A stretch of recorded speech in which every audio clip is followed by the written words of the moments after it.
just threatened to shut down the government if Dems don't act now. President Trump takes his activity on social media very seriously. He is known for tweeting at all hours of the night and using it as a platform to get his direct message out to the masses, which is why his latest tweet should not shock you one bit. Just this past week he tweeted out some interesting comments regarding the border wall that will likely have congressional Democrats and congressional Republicans flipping out in the best possible way. Fox News reported.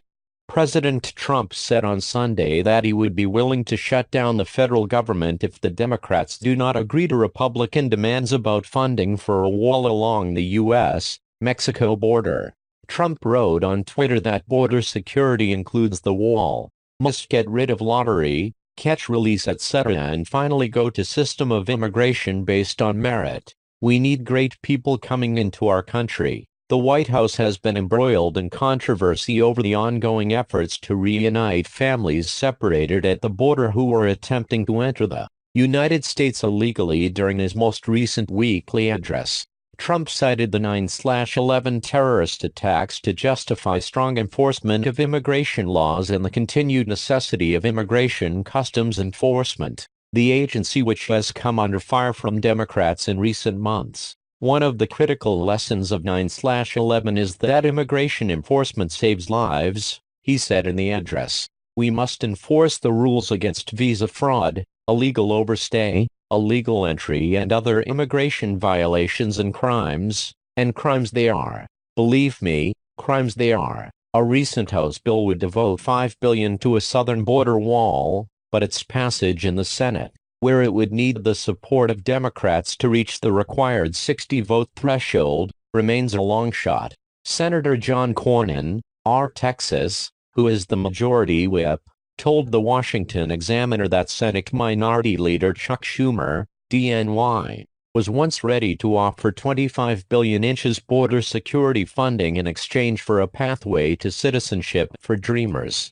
However, Schumer has since withdrawn that offer, which at the time was rejected by Republicans and President Trump, who wanted additional immigration reforms. Democratic lawmakers and candidates, including New York City Mayor Bill de Blasio, New York Senator Kirsten Gillibrand and New York gubernatorial candidate Cynthia Nixon, have called for the abolishment of ICE.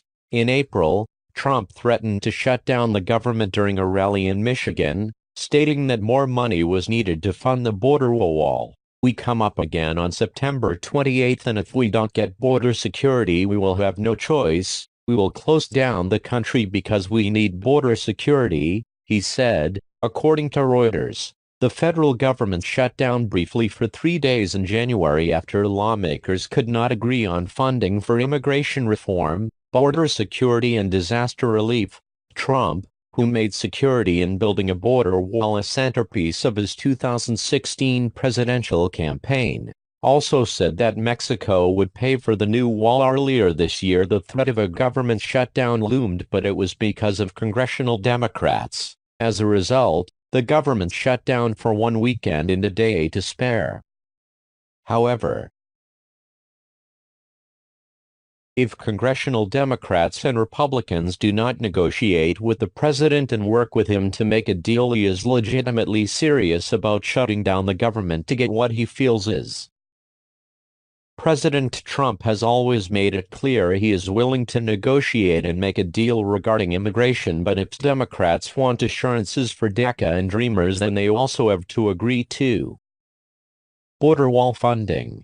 It comes to what they are willing to sacrifice to get what they say they really want. If the government is shut down, all public and federal lands will be as well, with no public access. Federal government employees who are deemed non-essential will be put on limited hours of operation and eventually phased out if it continues for a long period of time. And essential benefits such as Medicaid, Medicare, and VA healthcare benefits will be suspended. However, this will only happen if the government shutdown continues for an extended period of time beyond a certain point. Time will tell what members of Congress